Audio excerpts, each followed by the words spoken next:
ورحمة الله وبركاته. الحمد لله الذي هدانا للإسلام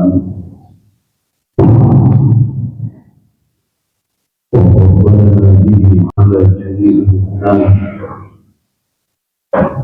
أشهد أن لا إله إلا الله رب الديان، وأشهد أن محمدا عبده ورسوله وخاتم أنبيائه ورسله وهو خير الختام. اللهم صل وسلم على عبدك ورسولك وحبيبك محمد وعلى آله وأصحابه أتم الصلاة والسلام. أما بعد،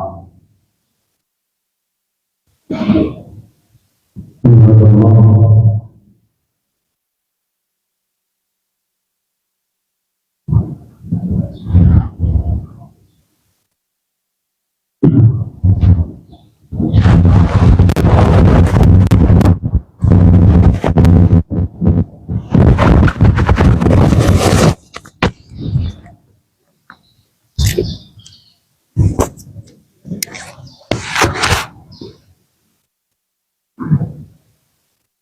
jemaah majelis kajian rahimakumullah, alhamdulillah pada pagi ini di saat-saat sebahagian dari kita menikmati liburan libur panjang ya, kita masih menyediakan waktu kita untuk hadir di majelis ilmu. Kita berharap agar kehadiran kita di rumah Allah ini menjadi amalan yang berlipat ganda pahalanya di sisi Allah Azza wa Jalla. Amin ya Rabbal Alamin. Karena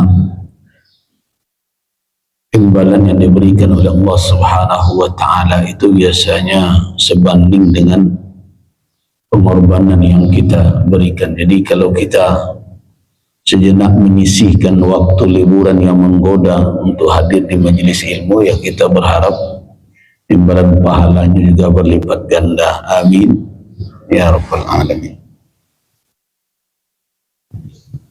Mengawali kajian kita sebagai kelanjutan dari pembahasan kita yang lalu tentang al-huquq az-zawjiyah atau hak suami istri dalam kehidupan berumah tangga, saya ingin kita kembali mengulang untuk membaca firman Allah Subhanahu wa Ta'ala dalam surat An-Nisa ayat 34. Saya bacakan dan saya perdengarkan kepada bapak-bapak dan ibu-ibu rahimakumullah. A'udzu billahi minasy syaithanir rajim. Ar-rijalu qawwamuna 'alan nisa'i bima faddala Allahu ba'dahum 'ala ba'd وبما أنفقوا من أموالهم والصالحات قانتات حافظات للغيب بما حفظ الله والتي تخافون نشوزهن فعظوهن واهجروهن في المضاجع واضربوهن فإن أطعناكم فلا تبغوا عليهن سبيلا إن الله كان عليا كبيرا. Kalau kita perhatikan ayat tersebut, Bapak dan Ibu-ibu menemukan di situ ada huruf ba pada kalimat bima. Ya, kalau dibuka ayat tersebut ketemu huruf ba. Ar-rijalu qawwamuna 'alan nisa'i bima. Dikata ada bi di situ kan? yang punya Al-Quran, coba dilihat, diperhatikan. Bima, kemudian ada lagi setelah kalimat ba'dhin ada bi lagi, bima. Anda apa-apa kan sedikit agak berkarutan yang awak memperhatikan, daripada kita ceramah mendengar sudah tu agak galak gitu ya. Sekarang kita coba mengaji betul. Ar-rijalu qawwamuna 'ala an-nisa'i bima faddalallah. Berikutnya ada wa bima anfaqu. Nah, siapa yang melihat tafsir, mereka akan menemukan dalam kitab-kitab tafsir itu ba di situ, walaupun artinya dengan ya. Para ulama mengatakan makna dari ba itu adalah sabab. Karena itu dinamakan dengan ba sababiyah namanya. Ba ini tidak semuanya sabab. Ada bermakna alat. Seperti darabtu fulanan bi, nah, bina'li, saya memukul si fulan dengan juga dengan sendal. Berarti kata dengan di situ maknanya alat. Saya memukul si fulan dengan mempergunakan alatnya apa? Sendal. Bi juga. Nah, kalau di sini bi-nya tidak alat ini, tapi sebab.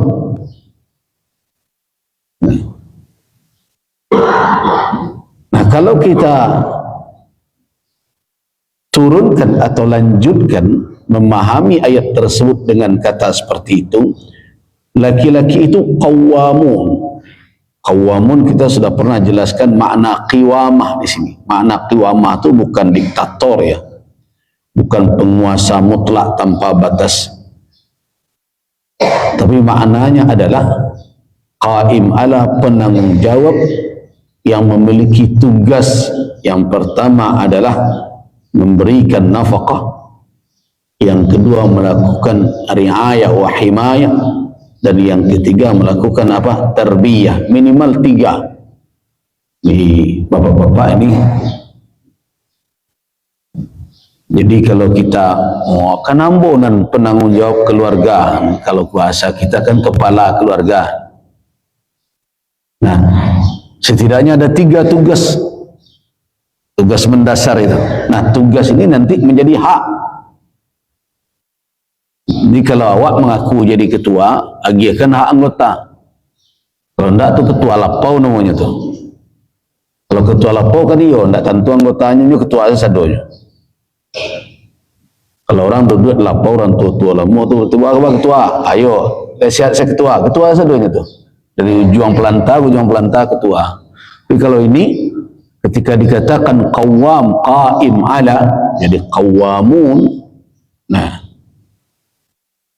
itu adalah bentuk jamak ya. Bentuk jamak ini kalau bahasa awaknya banyak ya. Nah, qawwamun berasal dari kata qawwam.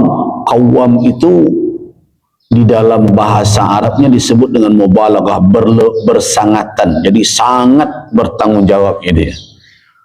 Qawwam ala, sangat bertanggung jawab, sangat menjalankan tugas. Jadi setimbangan dengan fa'al. Nah, kalau kita memang betul menempatkan diri kita bagi laki-laki ini sebagai qaim ala, sebagai penanggung jawab, maka setidaknya ada 3 tugas utama. Nanti menjadi hak bagi rakyat, bagi yang ada di dalam tanggung jawab kita.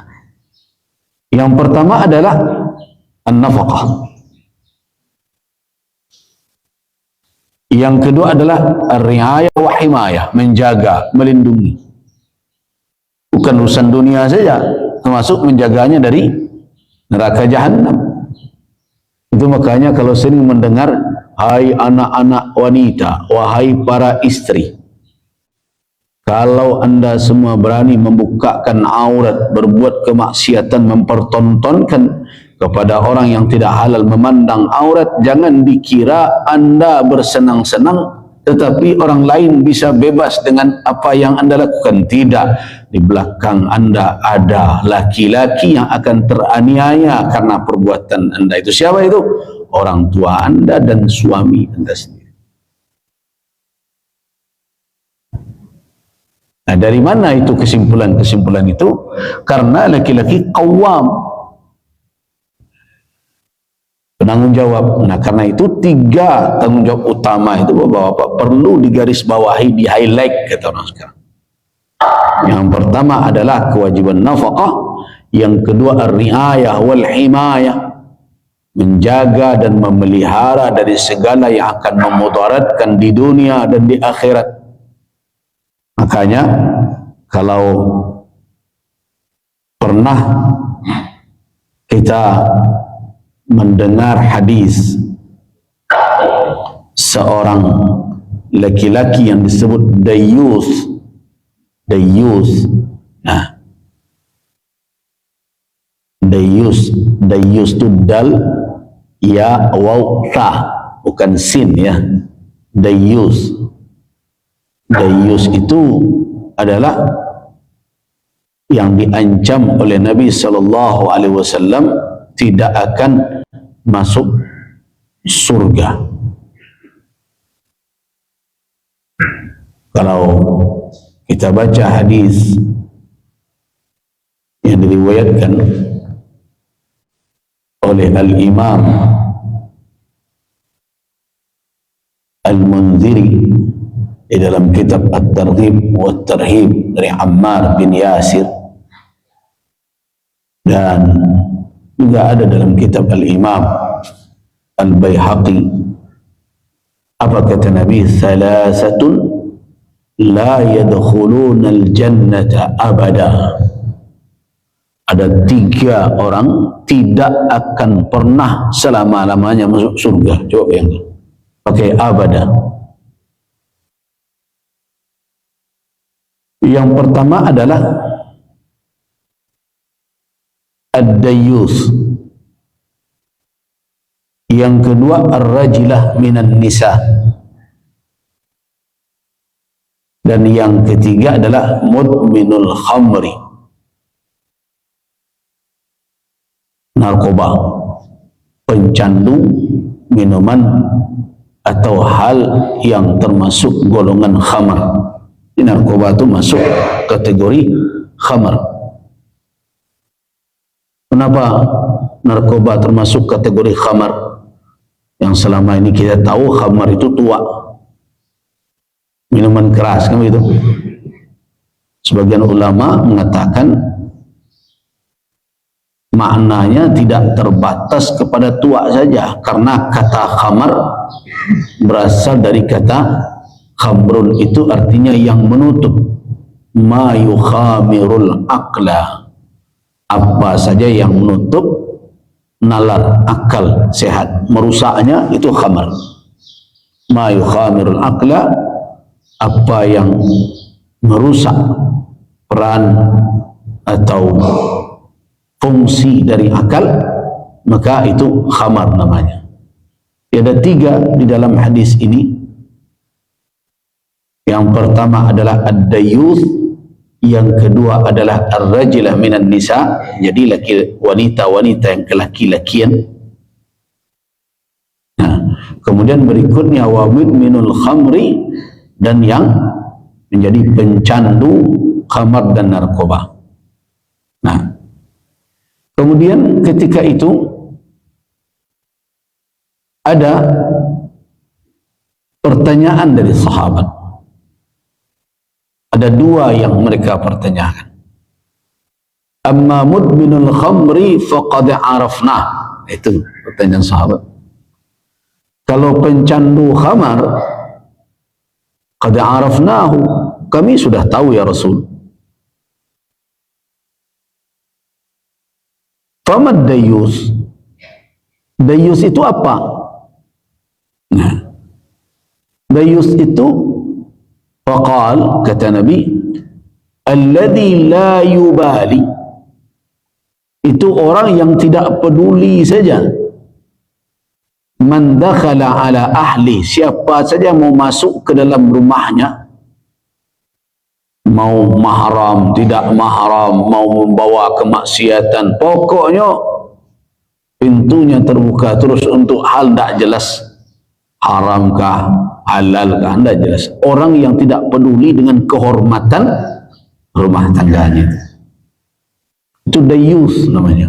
Jadi kalau ada laki-laki seperti itu, laki-laki dayus, bininya dibawa orang jangan layak.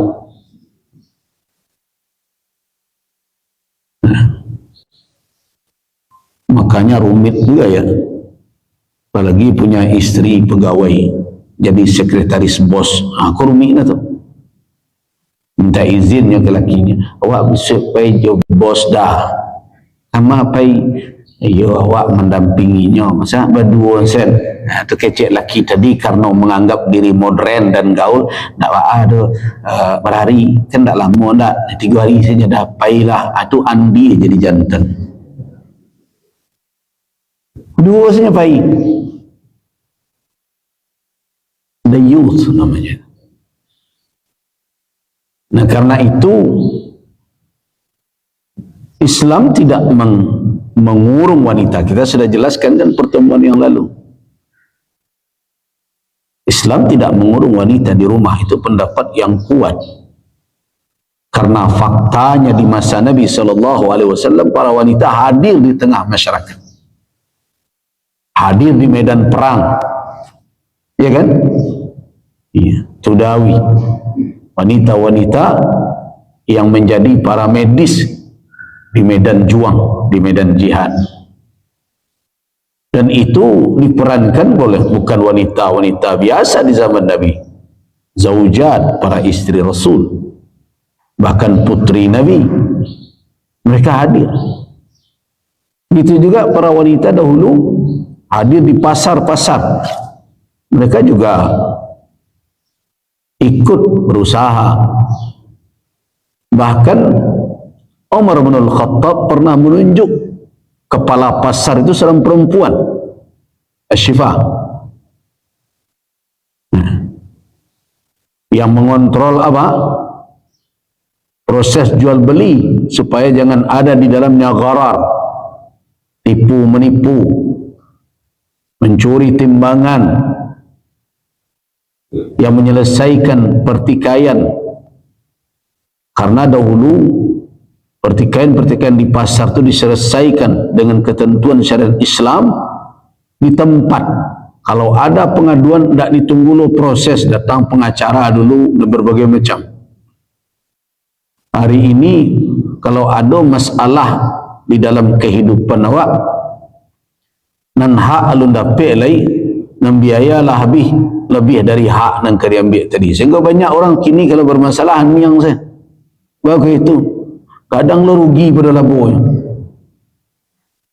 Boleh dapet lo pengacara dan pengananya piti saja, nan barang lo tentu dapet, dan biayanya lah melebihi dari harga barang tadi. Nah, kalau dulu di dalam peradilan Islam, setiap pasar ada kepala pasarnya, dan dia juga bertanggung jawab untuk apa?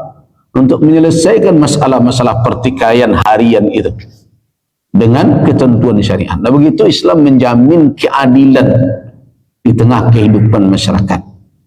Kalau hari ini payah mencari keadilan. Kemudian itu dikatakan dayus kalau ada seseorang yang bertanggung jawab atas satu keluarga tapi dia tidak peduli apa yang masuk ke dalam rumah tangganya, bagaimana keluarga yang dipimpinnya mau berbuat yang halalkah, yang haramkah, maksiatkah, ketaatan, tidak peduli. Dayus. Kemudian ketika ditanya, qulna famar rajilah minan nisa, apa itu rajilah minan nisa? Qala allati tashabbaha birrijal, yaitu wanita-wanita yang berperilaku menyerupai laki-laki. Jadi dia menyasar dengan jenis yang telah ditentukan oleh Allah Subhanahu wa taala. Jadi kalau laki-laki dia menyasar jadi laki-laki sehingga melambai lo sesudah itu. Perusi jangan menyasar jadi perusi sehingga mesti maskulin pula, ya tidak perlu. Allah Subhanahu wa taala telah menciptakan kita dengan hikmahnya. Nah, itu dayus. Jadi karena itu tanggungjawab dari laki-laki adalah melakukan apa? Himayah wa riayah. Menjaga, memelihara dari segala darar, mudarat, baik urusan duniawi maupun ukhrawi. So, mudarat itu tidak urusan dunia saja, harus dipertimbangkan dan harus ditolak. Sebab mudarat ukhrawi itu lebih dahsyat. Jadi kalau ada istri kita melakukan kemaksiatan, mungkin dipuji orang, jangan senang saja. Mungkin dia mendapatkan keuntungan dalam pandangan dia di dunia, tetapi dia merugi di akhirat. Jadi kalau suami menjalankan tugas itu, selamat dia dari label dayus. Yang ketiga apa? Tanggung jawabnya tarbiyah, mendidik, membina. Nah, itu tanggung jawab qiwamah namanya, Bapak. Jadi kalau ada orang menyebut, awak kau kan qawwam, kita ni pemimpin atas perempuan. Iyo, tapi dia tahu tak tugasnya. Kalau tidak tu ketua, tidak jalih anggota, tidak tahu tugasnya. Tugasnya 3 itu.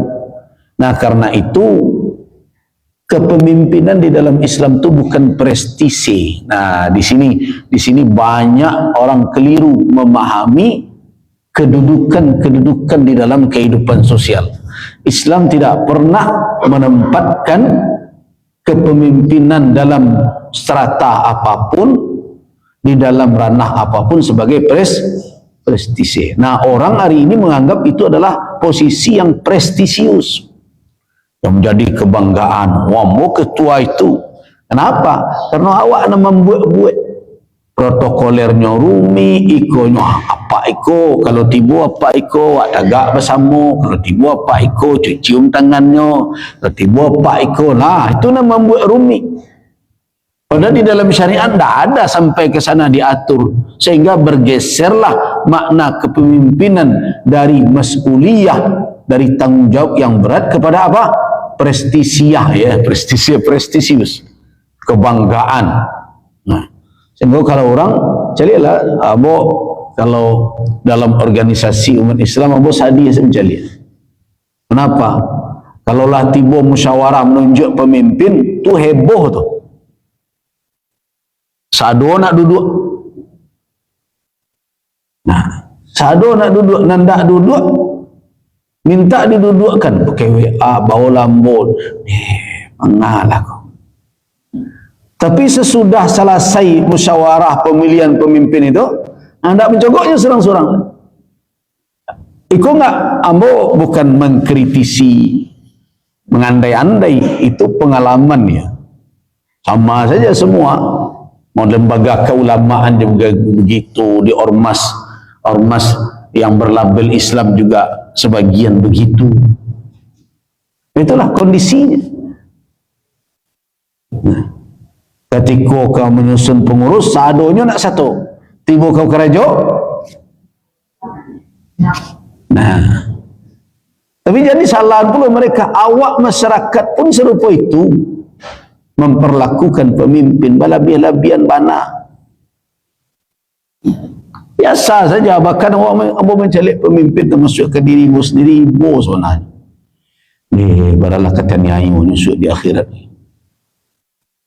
Sebanyak itu orang akan menuntutnya nanti itu, kalau dia tidak berlaku adil. Coba bayangkan itu. Si ibu, nama kaunya, abot sering ingatkan, kalau awak membuat suatu lembaga bermacam, tak usah sado baban tu disandangkan ke orang dan tidak mungkin mengerajul. Aduh, orang di negara ko 7 jadi ketua sesado. Nah, tapi ketika dionyokkan orang, nyoknya mangguk loh. Nah, itu tidak tahu diri namanya. Cie saja, pun tentu terkakuk. Cuma kemarin saya akan serahkan amanah Ketua Umum MUI Sumber pada Buya Dr. Zulkarnaini. Sebagian kawan-kawan katakan, kan tidak masalah tuh ya, sampai salah ke musda musyawarah daerah sebulan 2 bulan lagi. Tidak taluk boleh semua. Tidak bisa. Itu bukan prestisi, itu tanggung jawab. Bawa menggabung dua sisi, satu sisi harus Jakarta, sisi di Sumbar. Itu kan harus dihadapi hari-hari. Oh, ibu-ibu kan sudah pengajian mau ke situ berbagai macam. Bahkan kalau sedang pusing dia memikirkan surau bagaimana, ini kajian di Al-Hakim mau bagaimana ini kan Jakarta juga harus. Nah, bagaimana menjalankan tugas tersebut? Jadi ketika kita tidak memahami posisi itu sesuai dengan hakikat yang telah ditunjukkan oleh syariat, awak yang terniayu nanti itu. Jadi para suami kalau tidak tahu dengan kedudukannya sebagai qaim ala zaujatihi wa abnaihi wa banatihi, kalau dia tidak mengerti bagaimana bertanggung jawab, bisa tidak selamat ya Bapak? Kita zalimi istri menuntut kita nanti, baca rohnya tuh. Nah, kita jalankan tugas terhadap anak-anak kita, mereka menuntut kita nanti, pak jalannya tuh. Kalau di dunia bisa awak cari jawaban, tapi di akhirat kelak siapa yang akan membela kita? Kalau kita berdusta, yang menjadi lawan kita bukan orang lain tapi diri kita sendiri. Kenapa? Karena di hari itu kata Allah, nakhtimu ala afwahihim wa tukallimuna aydihim arjuluhum. Coba bayangkan, kita tidak bisa berhela-hela ketika itu. Nah, itu beban berat.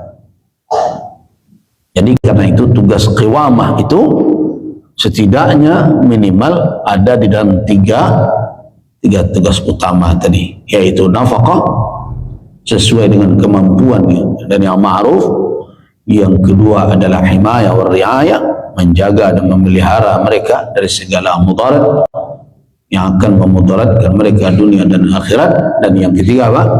Adalah tarbiyah, mendidik, membina mereka agar mereka menjadi hamba-hamba yang taat.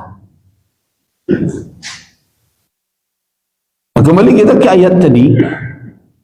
Tadi saya katakan ada bima faddalallah, bima anfaqu. Bi itu kata ulama maknanya adalah itu bi sababiyah, bi sabab. Kenapa laki-laki dijadikan sebagai penanggung jawab? Di dalam ayat ini ada dua alasan. Ini alasan paling mendasar. Yang pertama adalah bima faddalallah. Nah, bawa akan mempertanyakan ini. Disebabkan oleh apa yang dilebihkan oleh Allah ba'dahum ala ba'din. Berarti ini adalah tafaddulan. Ini adalah keputusan Allah memberikan siapa yang afdal. Ba'a mempertanyakan ini.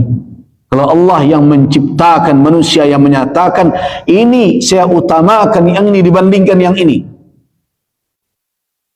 bagaimana mempertanyakannya? Nah, kalau toh ada kemudian orang berkata misalnya, oh mungkin karena fisik laki-laki lebih kuat, mungkin karena ini, itu hikmah. Tapi alasan yang sebenarnya karena Allah yang menentukan laki-laki dalam berbagai hal dilebihkan oleh Allah Azza wa Jalla. Nah, kita cuma bisa mengurai apa aspek kelebihan itu.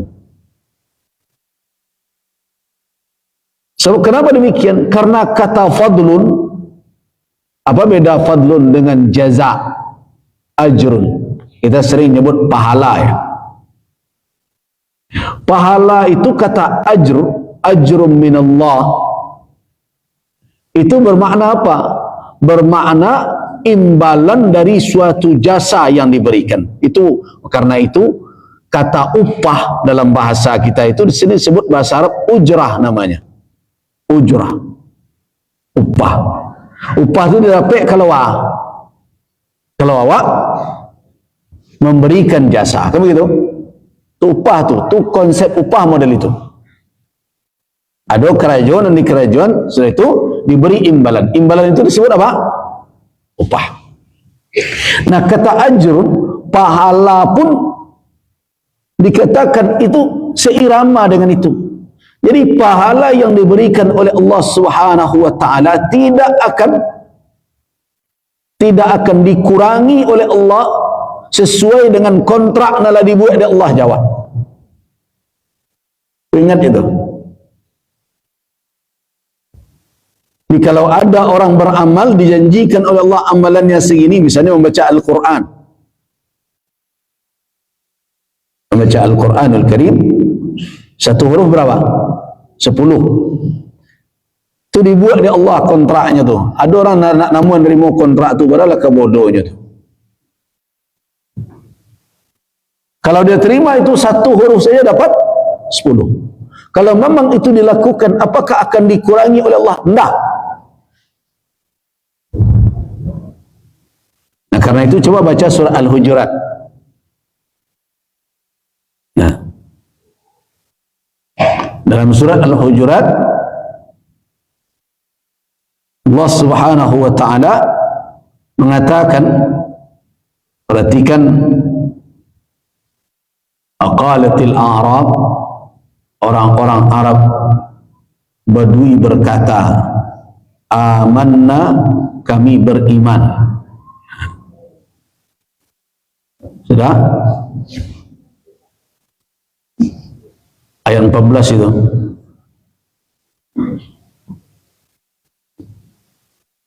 Qalatil a'rabu amanna qul lam tu'minu. Orang-orang Arab Badui berkata, kami telah beriman. Katakan Muhammad, kalian belum lagi beriman, akan tetapi walakin qulu aslamna, tapi katakan kami telah Islam. Kenapa? Walamma yadkhulul iman fi qulubikum. Iman belum masuk ke dalam hati kamu sekalian. Nah, coba perhatikan kelanjutan ayat itu. Wa in tuti'ullaha wa rasulahu, jika kamu sekalian mentaati Allah dan Rasulnya, la yalidkum min a'malikum syai'ah, Allah tidak akan mengurangi min a'mal, dari amal kamu. Apa maknanya? Kalau kita lihat tafsir, min ajr, min sawab, pahala amal, imbalan amal tidak akan dikurangi. Nah, itu namanya apa? Sawaban wa ajran, itu namanya adalah upah, jasa lah kira-kira. Nah, karena itu kalau dibandingkan antara amal dengan surga, bisakah sebanding? Enggak. Makanya enggak ada seorang pun yang bisa masuk surga karena amal dia. Karena upahnya itu dah cukup untuk pembeli surga itu. Nah, tidak cukup.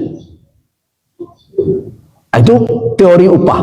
Artinya teori upah itu berapa yang dijanjikan dari jasa atau amal yang kamu lakukan akan diberikan. Di situ keadilan Allah.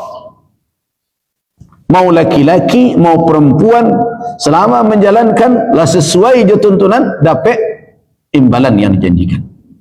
Tapi fadlun, nah kembali kita ke ayat surah An-Nisa tadi. Apa alasan laki-laki menjadi qawwam? Allah katakan bukan karena upah, tapi karena fadlun min Allah. Kan itu bima faddalallah. Disebabkan, itu tadi kan sababiyah, disebabkan oleh apa yang telah diberikan oleh Allah berupa fadlun, karunia. Nah, karunia pun tidak menuntut imbalan loh, tidak menuntut amal. Jadi kalau ada orang, karena itu apa makna fadlun? Kata ulama adalah ata, pemberian yang diberikan oleh seseorang kepada orang lain tanpa ada muqabil, tidak sebagai imbalan atas amalnya, tapi lahir dari apa? Ikraman wa mahabbatan, karena kecintaan dan memuliakan. Itu fadlun namanya itu. Dibedakan terupah dengan karunia.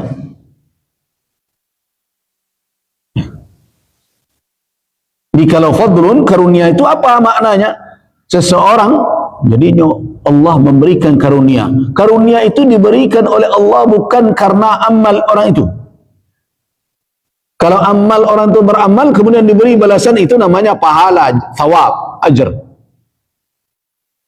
Tapi kalau diberikan oleh Allah disebabkan oleh mahabbah Allah, sayang kepadanya, atau karena ikraman, karena memuliakan orang, itu namanya fadlun min Allah. Nah, kalau awak bawakan awak sebentar lagi masuk bulan Ramadan kan?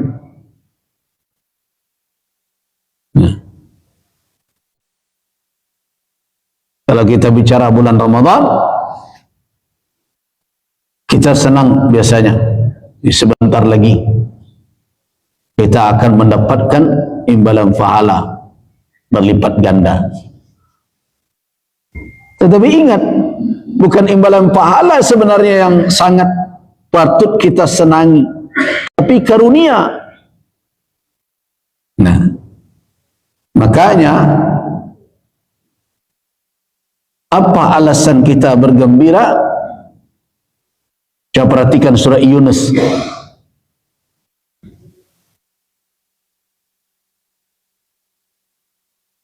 Surat Yunus itu surat yang ke-10. Perhatikan ayat 58. Nah, ketemu di situ tuh. Qul bi fadlillah, katakanlah, bi-nya sama itu maknanya dengan tadi, bima tadi, bi sabab itu. Katakanlah disebabkan karena fadlullah. Ayat 58 surat Yunus. Qul bi fadlillah, katakanlah dengan karunia Allah. Apa makna karunia? Yaitu pemberian yang diberikan oleh Allah. Awak tidak ada membuat penyebabnya secara langsung, tapi itu diberikan oleh Allah karena Allah Rahman, Allah Rahim, Allah Wahhab, Allah Karim, Allah Mu'ati. Dia berikan. Jadi kalau bahasa awak secara sederhana, itu pemberian cuma-cuma. Itu fadlun. Nah, berarti kalau kita bawakan ke kasus rumah tangga tadi, apa alasan pertama kenapa laki-laki jadikan sebagai qawwam, penanggung jawab? Karena itu fadlun min Allah, karunia dari Allah.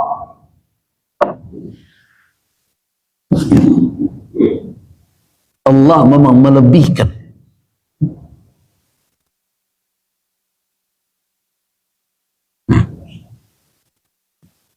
Nah, itulah yang harus kita terima sebagai qada Allah Subhanahu wa ta'ala.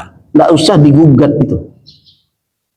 Toh karunia itu tidak boleh pula dimanfaatkan untuk apa? Untuk hal yang mendatangkan mudarat. Jadi tidak boleh laki-laki menggunakan kewenangan dan kelebihan Allah itu untuk mencelakai. Nah, kalau bahasa lain itu penyalahgunaan kewenangan. Nah, suami tak boleh tu. Jadi alun cerita bernegara abuse of power kan gitu. Laki-laki dalam rumah tangga juga tidak bisa melakukan abuse of power, mempergunakan kewenangan dengan semena-mena. Tidak. So itu karunia dari Allah untuk tujuan. Ini harus digarisbawahi betul dalam hidup berumah tangga. Nah, karunia Allah tidak berbanding dengan, tidak perlu diperhadap-hadapkan dengan jaso. Laki-laki buat kok bisanya jadi qawwam 'alan nisa. Tak usah itu. Karena ini bukan berimbal. Nah, supaya lebih mendekatkan lagi, pernah tak bapa dan ibu mendengar cerita dari hadis ada suatu kaum yang beramal dari pagi sampai zuhur, ada kaum lain yang beramal dari zuhur sampai asar, ada kaum lagi yang beramal dari asar sampai sanjo. Diberikan imbalan amal mereka, jasa amal. Tapi nan kaum nan terakhir tadi itu mendapat banyak dibandingkan dari dua kaum yang terdahulu. Ini adalah keutamaan umat Islam, umat Nabi Muhammad sallallahu alaihi wasallam. Umurnya singkat, ada di penghujung hari sebelum hari kiamat tiba, tapi mendapatkan lebih. Akhirnya bertanyalah umat-umat yang terdahulu ini kepada Allah, ya Rabb, kami beramal lebih banyak. Ada yang kerajo dari pagi sampai zuhur, ada yang kerajo dari zuhur sampai asar. Kan lebih lama daripada orang kerajo dari asar sampai maghrib itu. Ketunan terakhir itu dapat lebih. Tapi apa pertanyaan Allah kepada hamba yang bertanya tadi? Hal zalamtukum syai'a? Nah, apakah aku menzalimi kalian walau sedikit saja? Ada tak kezaliman? Maknanya di situ. Janji nalah dijanjian, ada tak nak diberikan? Ya tak ada. Upahlah diterima masing-masing. Nah, kata Allah, upahnya kan sudah, pahalanya kalau dapat sadonya.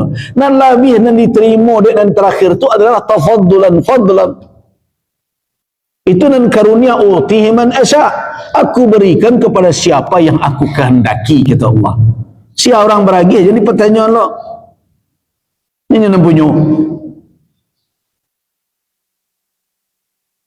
Tak ada cerita lain itu tidak membuat cacat keadilan. Ini ada 3 pegawai, gajinya sama, kerjaannya sudah diberi, kau sejuta, kau sejuta, kau sejuta lah, seorang ya, kan adil itu kan. Nah kemudian nencik lagi apapun pertimbangan yang beri, tinggal kau dulu sampai keluar tuh, aku tambah 40.000. Adil tak orang yang memberi? Adil. Kenapa? Karena kontrak jasa sudah diberikan. Urusan kepada siapa yang memberi, bawa mengatur. Turat toinyo kanyo agian ke sia.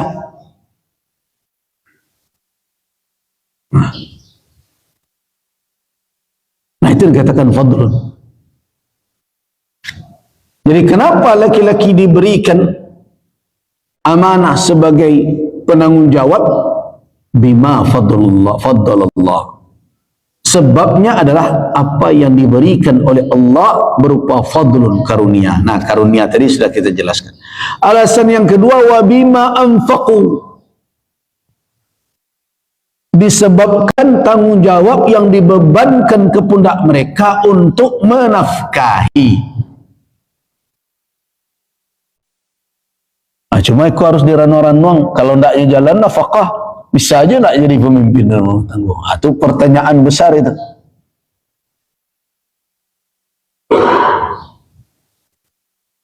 Jadi jannah nafkah itu alasannya dek kerana isteri perlu.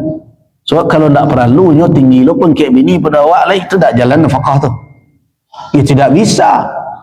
Sebab bukan itu alasannya.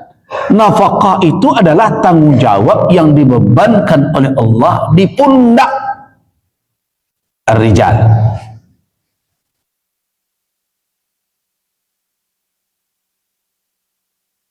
Jadi walaupun punya istri konglomerat sekalipun, tanggung jawab tetap ada di pundak bil ma'ruf, sesuai dengan yang ma'ruf.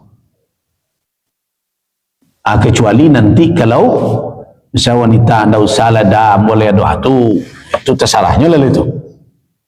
Tapi secara tanggung jawab syar'i, beban itu melekat di pundak laki-laki sebagai qawwam.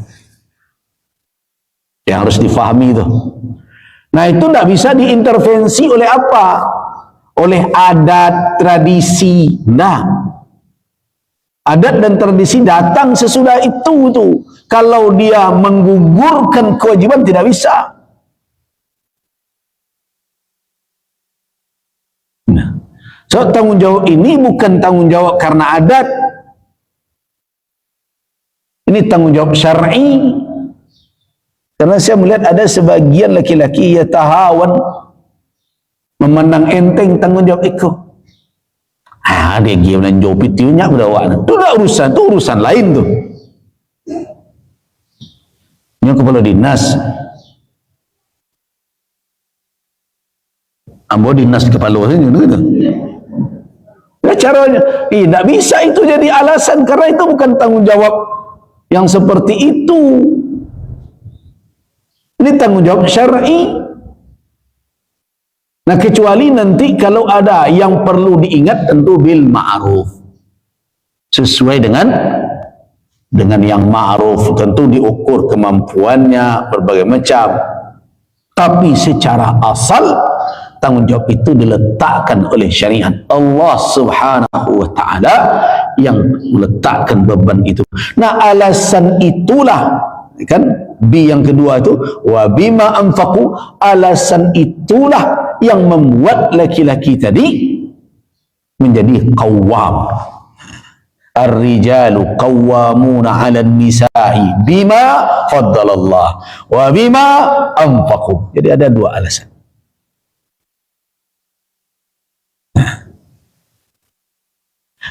Nah, dengan alasan dua tadi, kalau ditunaikan oleh laki-laki tersebut, maka wanita memiliki tugas kalau dijalankan itu. Apa tugasnya? Qanitat, hafizat. Itu tugas wanita. Nah, yang menjalankan tugas qanitatun, hafizatun, itulah nanti yang dimaksud dengan wanita salihat.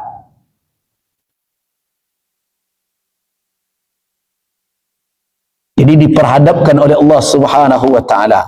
Ar-rijal qawwamuna 'alan nisa. Ya. Perhatikan, saya ingin Bapak dan Ibu agak awak lambik-lambik so ngaji, enggak usah diburu benar. Nah, ar-rijal laki-laki keseluruhan. 'Alan nisa wanita secara keseluruhan, ya kan? Itu dua makna, itu berhadap-hadapan tuh. Rijal, nisa, itu berhadap-hadapan. Tapi kemudian datang pada dalam ayat itu juga fas-salihat, wanita yang saleh. Berarti tidak seluruh nisa salihat, itu yang perlu difahami. Tidak seluruh wanita itu salihah. Berarti siapa dari wanita yang berada di dalam tanggung jawab laki-laki itu, karakternya bagaimana? Ada yang salihat, adonan talihat, adonan salih, adonan calih.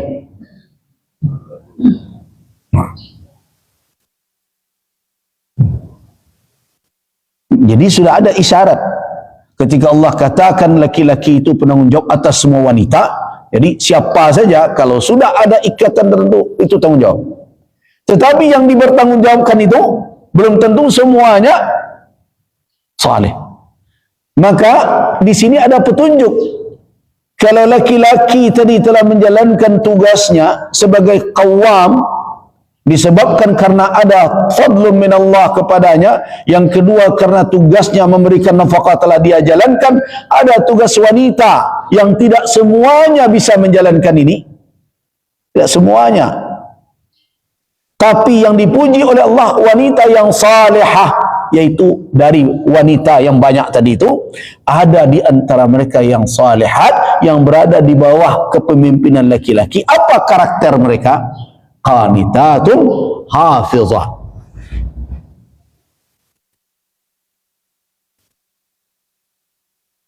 Nah,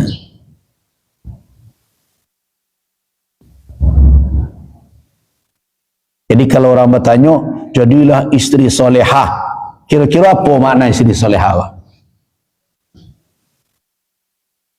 Kalau merujuk kepada Al-Quran, mana dia? Awak sibuk membuat definisi surang. Padahal Al-Quran telah menjelaskan maknanya, katanya sederhana.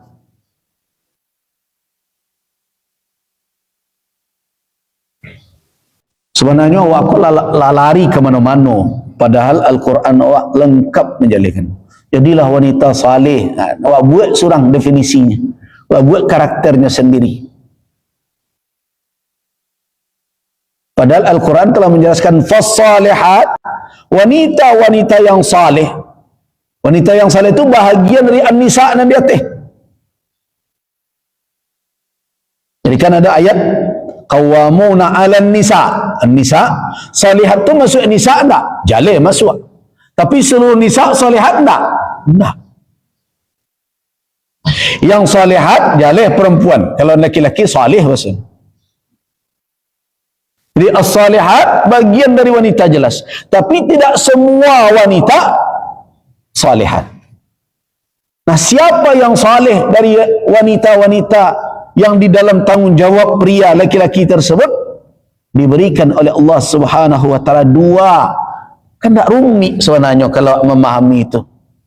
Tak panjang nah ceramahnya itu. Apa kategori pertama? Qanitatun. Tak pakai alif lam ya Bapak dan Ibu. Tapi kalau dikatakan fasalihatul qanitat, itu sifat. Tapi kalau dikatakan fasalihatu, enggak pakai alif lam, tapi qanitatun, hafizatun. Berarti di situ dia jadi khabar. Kalau dalam mengiarabkan bahasa Arab begitu. Berarti makanya kalau dilihat terjemahannya apa? Wanita-wanita yang saleh adalah atau iyalah. Enggak begitu terjemahannya. Ada enggak yang bawa terjemahan? So kalau ngaji bawa Quran kadang-kadang karena tidak ada ikut. Kalau di surau bawa terbiasa mau pecalik kan. Nah, karena ada layar. Nah, ini coba perhatikan. Bisa di garis bawahi. Lihat. Ini masih apa? Nah. Kalau tidak waktu tidak ceramah saja. Kalau itu tangkuk sudah waktu kena. Tapi kalau tidak coba yang buat catatan catat ini dulu. Surah An-Nisa ayat 34 itu.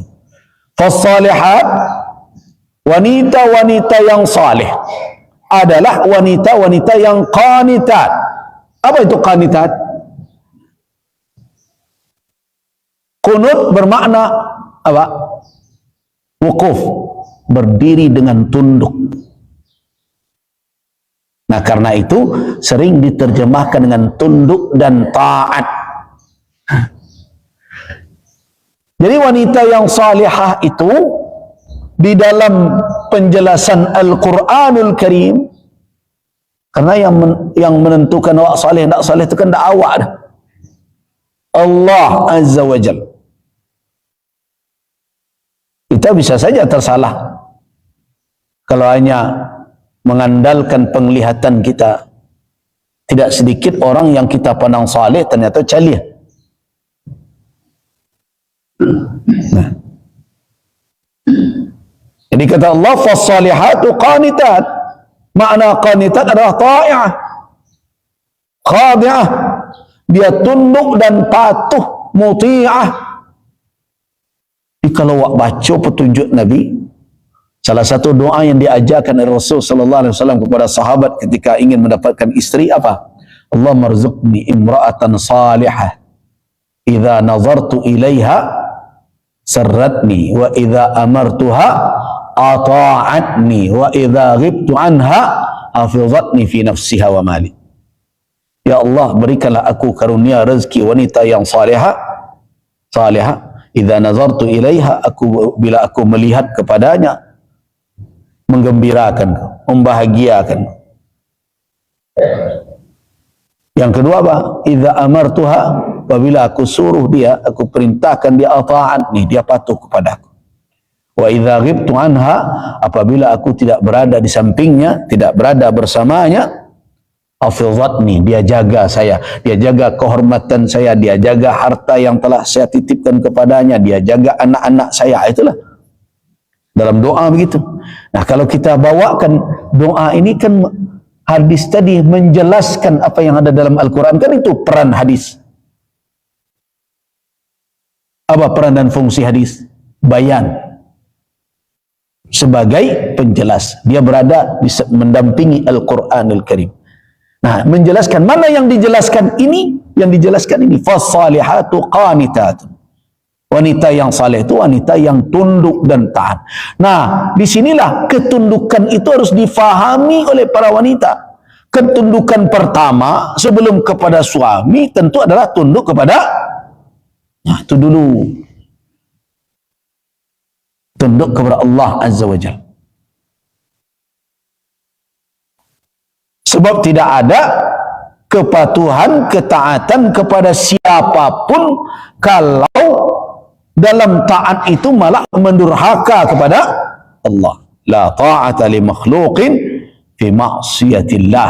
Tidak boleh ada ketaatan kepada makhluk siapapun, orang tua sekalipun. Kan sudah diingatkan oleh Allah, wa in jahadaka ala an tusyrika bi ma laysa laka bihi ilm fala tuti'huma. Begitu bunyinya, fala tuti'huma.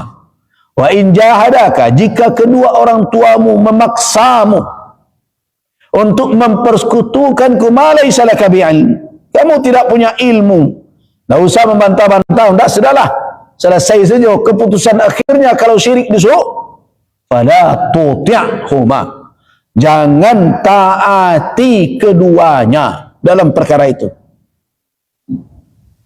Tidak ada ketaatan kepada makhluk dalam rangka berbuat maksiat. Nah, mulai atasan. Aku nak cok dilematis tu. Dilema babuya. Kan ibu-ibu ada ngecek. Dilemanya. Atasan nyuruh ko, laki yang mau tak boleh. Tu tak dilema tu, bu. Ibu nak tahu mendudukkan tu. Kalau bini, kalau laki awak, jo atasan awak, jangan dahulu lo taat ke atasan kepada laki. Nah, itu harus, wanita itu harus tahu aturan salihat. Nyo tahu kamanyo taat, dalam rangka apa dia taat. Itu wanita salihah. Dia tahu siapa yang harus ditaatinya dan siapa yang, dan apa yang harus ditaatinya. Tu kaji awal tu. Jadi kalau ingin jadi salihah, harus didudukkan dulu. Tahu siapa yang harus dipatuhi dan apa yang harus dipatuhi. Kan sederhana sebenarnya. Tinggal menjabarkan saja. Yang kedua, hafizat, menjaga. Anak harus dijaga. Nah, dan harus dijaga itu, kalau kita bawakan kepada petunjuk syariat, syariat aku kan menjaga 5 perkara. 5 perkara. Yang pertama din. Yang kedua nafas, diri. Pertama agama. Ini syariat aku diturun menjaga agama, jangan dirusak orang. Yang kedua apa? Jiwa. Jangan sampai hilang nyawa. Yang ketiga apa? Apa lagi? Akal. Yang keempat apa? Irdu, kehormatan. Yang kelima apa? Mal, harta. Nah, itu dikecekkan di dalam kajian umum pengantar syariat Islam, dikecekkan al-maqasidul ammah lisyariatil islamiyah. Maksud umum syariat Islam ku turun untuk menjaga 5 tadi tu. Mulai din, agama. Hafizat. Yang kedua apa? Jiwa. Makanya tak boleh bunuh-membunuh. Kecuali kalau ada hak. Peperangan, membela diri kalau harus terpaksa. Kalau ada orang membela diri, kemudian orang yang menyerangnya terbunuh ketika orang mempertahankan diri, jangan orang mempertahankan diri kau dibawa lo pengadilan di pekaruan puluh, naik lo kasusnya. Oh, itu sana orang nak membunuh jadi itu. Jauh contoh ibu-ibu terakhir, hak jamret. Mula-mula tu hak maliang lebih kau tu. Nah, kemudian apa lagi? Yang ketiga, akal. Tidak boleh akal dirusak, karena itu dilindungi akal oleh syariat. Dengan apa? Diharamkan segala yang akan membuat dia tidak berfungsi dengan benar. Itu makanya diharamkan narkoba, diharamkan khamar. Kemudian berikutnya yang keempat apa? Irdu, kehormatan, keturunan. Turunan itu bagian dari kehormatan. Itu makanya dilarang mendekati zina. Bukan berzina saja, dilarang mendekatinya.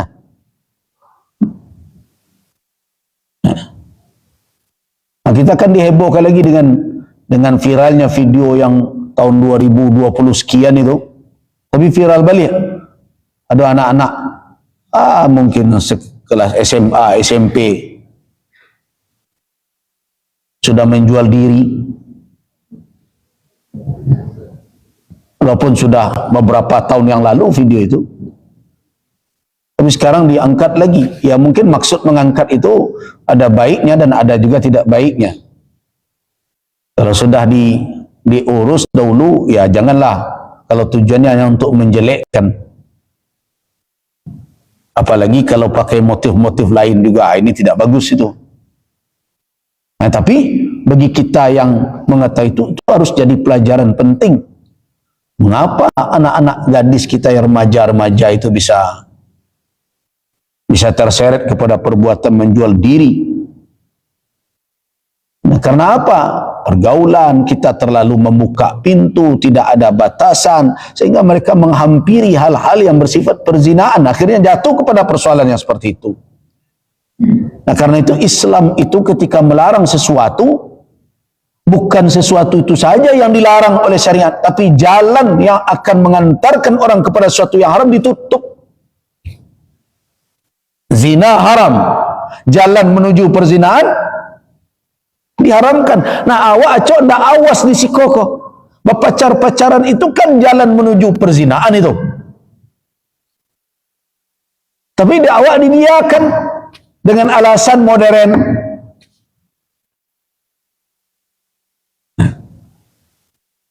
Ini jalan ke sana. Aneh-anehnya awak taruhnya menyebut, oh kami ko masyarakat dan arif bijaksana, terkilihkan dalam ayat tentu kami jantan betina. Kalau iyo arif serupa itu, tidak meningkek doh pernikahan dahulu bajak pada Jawi. Itu tanda ada arif ni lah tu.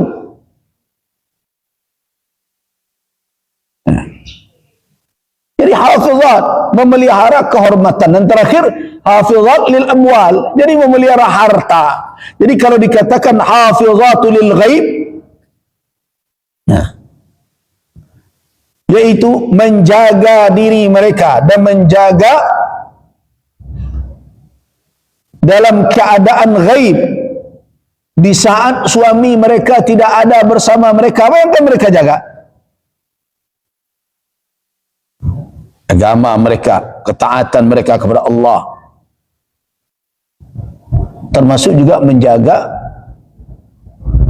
ketaatan anak-anak.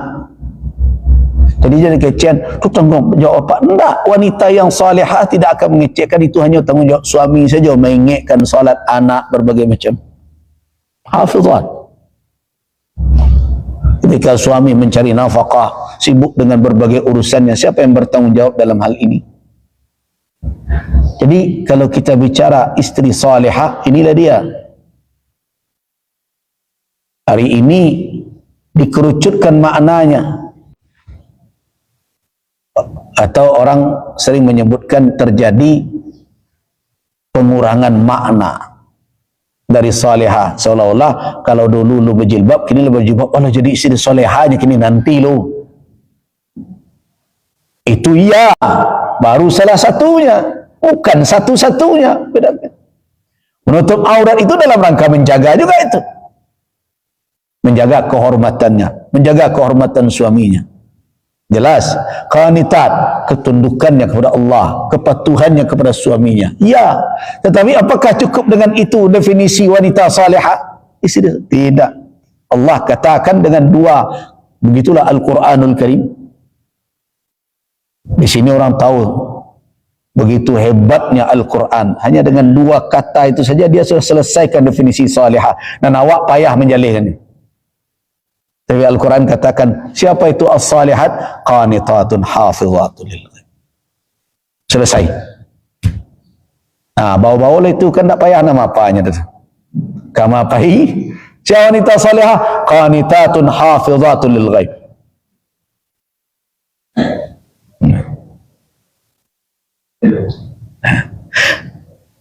Nah, inilah yang menjadi dasar kalau kita berbicara tentang hak suami istri. Sekarang tentu kita bicara tentang apa dulu? yaitu hak suami atas istri. Nah, inilah ayat yang menjadi dalil. Jadi jangan bapak dan ibu-ibu menganggap bahwa aturan tentang hak dan kewajiban itu pandai laki-laki situ. Kan banyak tuduhan hari ini. Fikih itu di dalam kajian fikih itu cenderung kepada maskulinitas. Nah, itu tuduhan-tuduhan para orientalis. Isi fikih itu berpihak karena laki-laki saja tu. Maka oleh itu, carilah imam mazhab yang merampik itu jantan sekampeknya. Itu alasan. Laki-laki sekampeknya. Itu sering jadikan alasan. Sebenarnya kalimat itu adalah untuk menimbulkan taskik, keraguan kepada umat, kepada para imam-imam tersebut. Ingat, imam-imam itu tidak meletakkan ketentuan syariat, walaupun mereka tidak maksum ya. Yang maksum Nabi, Rasul. Tapi imam-imam tersebut dengan keilmuan mereka berusaha terus meletakkan turunan syariat berdasarkan kepada panduan. Apa yang memandu mereka? Dalil. Nah, karena itu setiap fatwa, setiap petunjuk yang ada di dalam fikih mazhab manapun bisa kita cari. Kok dari mana kok kesimpulan kok dapatnya? Atau gunanya mengaji.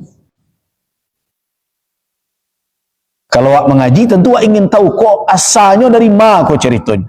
Memang kok laki-laki berkewajiban magih nafkah kahwin ni. Nah, bersualah tadi. Kalau apa-apa dah bagi nafkah, jangan ngaku sebagai kawam. So alasan menduduki jabatan kok dianggap itu jabatan kawam itu adalah salah satunya apa? Bima anfaqu. Nah, dari situlah ulama merumuskan, oh iko dasarnya. Nah, iman kita tidak mungkin membantah itu. Kenapa? Karena Al-Quranul Karim adalah kitab kita.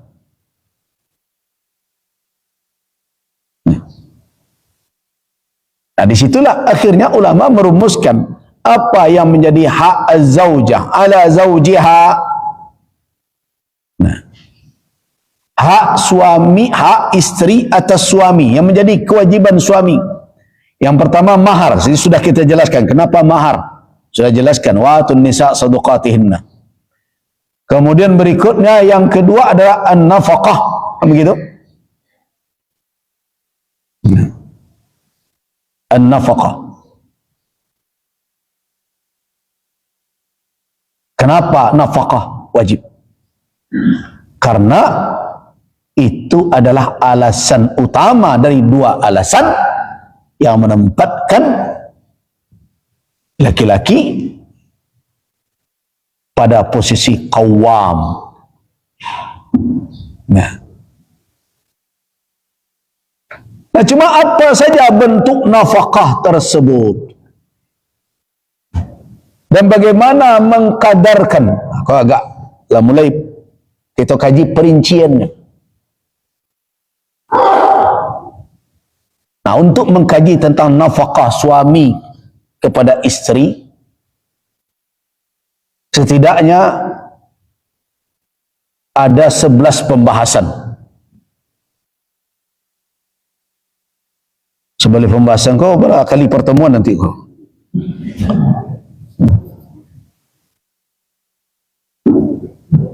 Nah.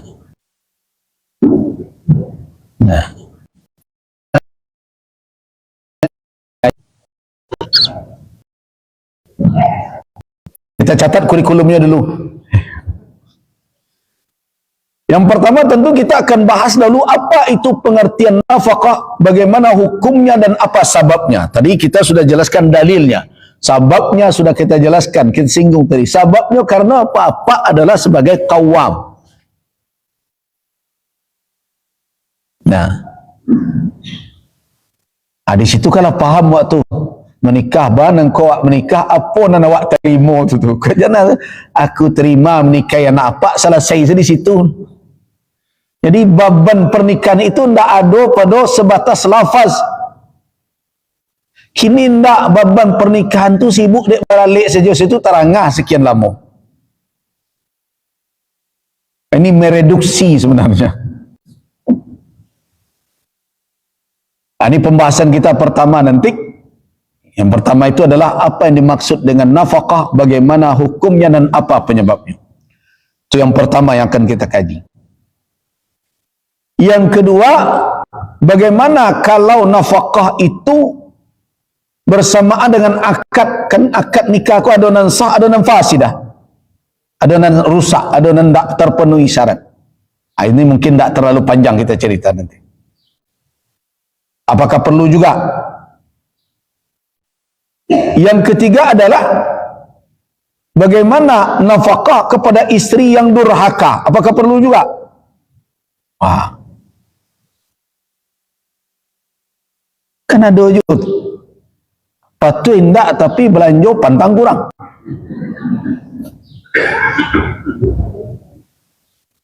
Nah. Kemudian yang keempat, nafaqatuz zaujah al-maridah. Istri yang sakit, bagaimana nafkahnya? Karena ada sebagian laki-laki ketika istrinya sakitnya tidak mulai dah. Bagainya tidak jalan kewajibannya penuh dah. Ya gila separuh oleh.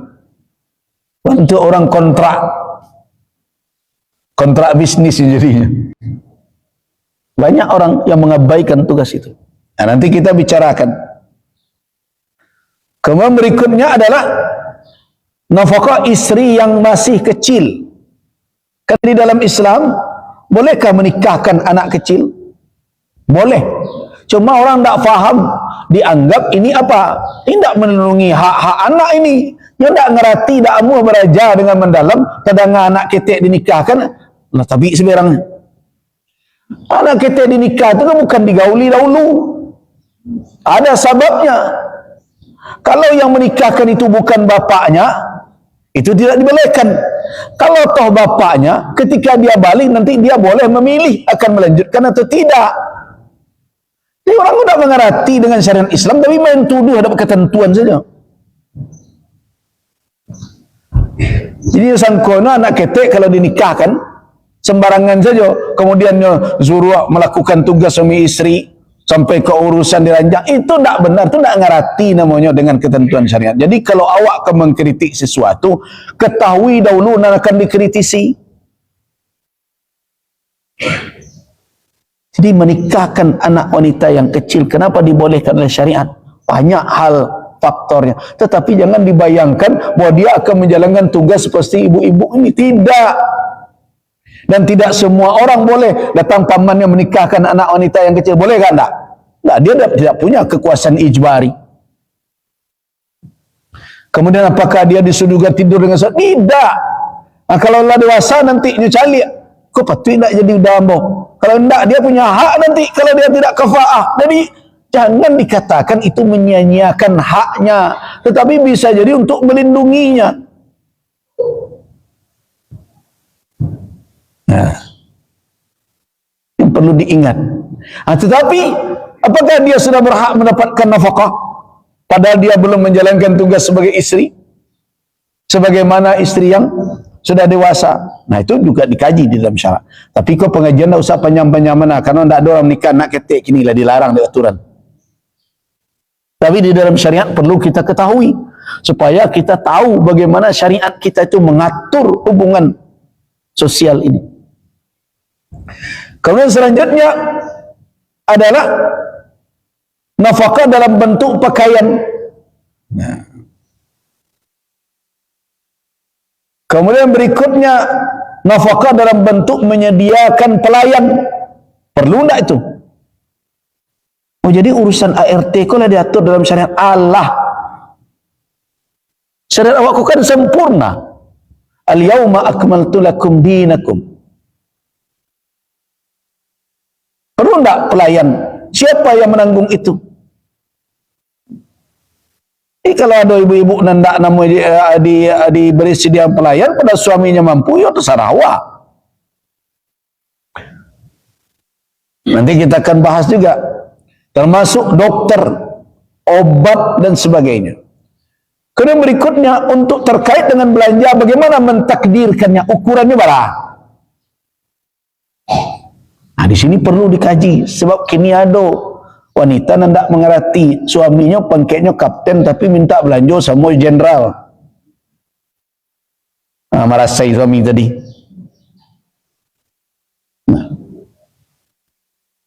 Kemudian bagaimana dengan tempat tinggal? Apakah suami berhak untuk digabungkan tak dengan yang lain? Atau dia harus memiliki tempat tinggal tersendiri? Sekarang jadi problem. Oleh awak di Minangkabau ini kan sering juga jadi masalah. Kalau berdakik-dakik antara sanak dengan isteri, malah bukan menambah akrab. Segala nandapik dek bini jadi masalah dek adik, dek kakak. Kadang nambah cemburuan tu padahal bini surangnya, tapi madu banyak. Kan ada pula begitu. Dan istri adalah nama model itu. Padahal nyo surangnya, tapi nyo madu jo adik lakinya, jo kakak lakinya, jo mentuonya. Seperti itu. Nah, karena itu perlu, adakah aturan? Berhakkah dia menempatkan rumah infaradat dia sendiri, dia tidak ingin digabungkan dengan yang lain? Nah, apalagi kok cerita berampik berbeda kamar saja.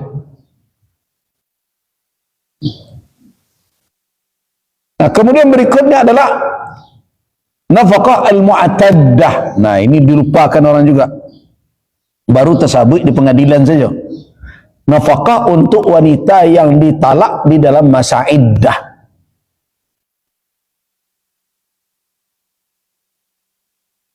Nah, kemudian berikutnya nafkah dalam pernikahan yang fasid. Rusak. Jadi ada, ya kira-kira ada 12 pembahasan lah.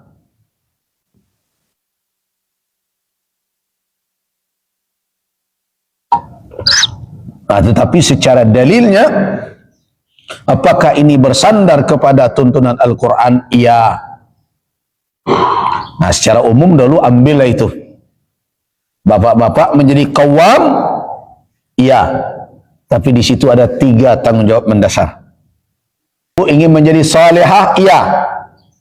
Supaya selamat kita dunia akhirat. Bagaimana menjadikan salihah? Ada 2 panduan dalam Al-Quran. Qanitat, hafizah. Alah tuh, bawa salah pulang nih itu dulu. Baik, kita cukupkan di sini. Saya mau ke Solok nih. Wafakanallah wa iyyakum lima yuhibbuhu wa yarda. Wabillahi taufiq wal hidayah. Assalamualaikum warahmatullahi wabarakatuh.